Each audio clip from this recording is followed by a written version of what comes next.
Bonjour tout le monde. Hello everybody. Je passe à l'anglais. Sorry, I shift to English, as this workshop will be in English. So first I would like to tell you, I was told that I should tell you that no coffee is allowed into this room. Actually, this is not coffee, this is water. Water is fine. So this is the Discourse Files workshop.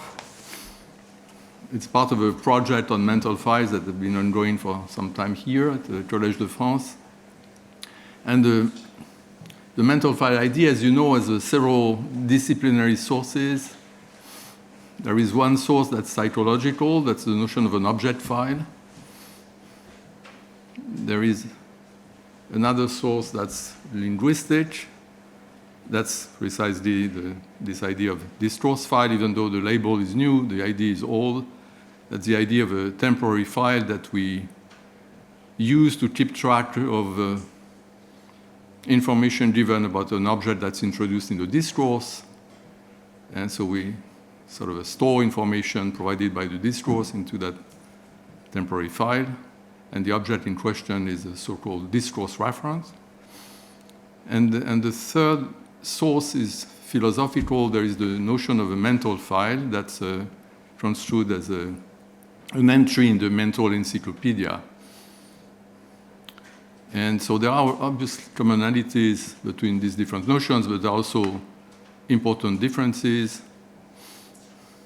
Object files and discourse files are temporary files in working memory,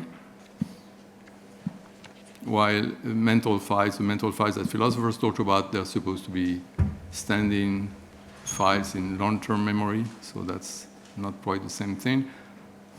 Also, discourse files and object files, they're tied to specific ways of gaining information about objects or from objects.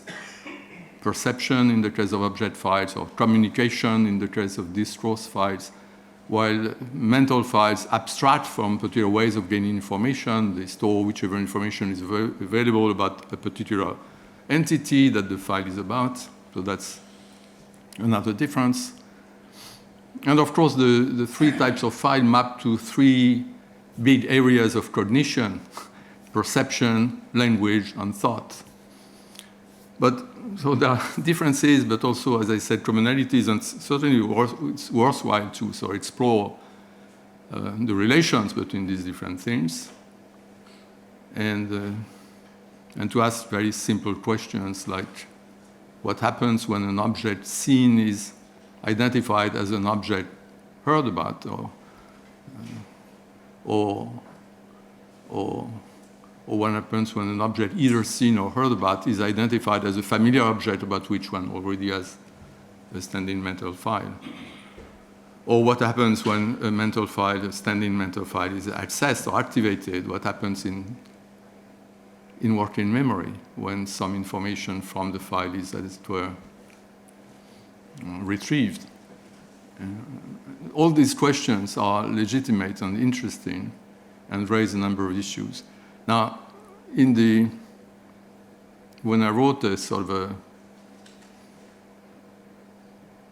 I don't know whether in English we would say an argument, for a brief sort of a blurb for this workshop, I also mentioned a particular topic that I think is interesting. That's the topic of existence and fictionality. There clearly are mental files for fictional objects, for example, fictional characters. I mentioned that because there is a huge literature in philosophy and also linguistics and also other disciplines. Actually, it's an interdisciplinary literature about files for fictional objects. So clearly that exists, but also it seems that there is also a sort of a close connection between this idea of non-existence of fictionality and discourse files, in the sense that it has been said many times that the thing that you talk about need not exist, and actually discourse reference need not be actual things. You may introduce a fictional, hypothetical object and talk about it and so on. So here also we find that there is this issue, And the question arises, where these ontological freedom, as it were, come from initially? And how closely related is it to discourse files? So is it an important feature of discourse files, or is it...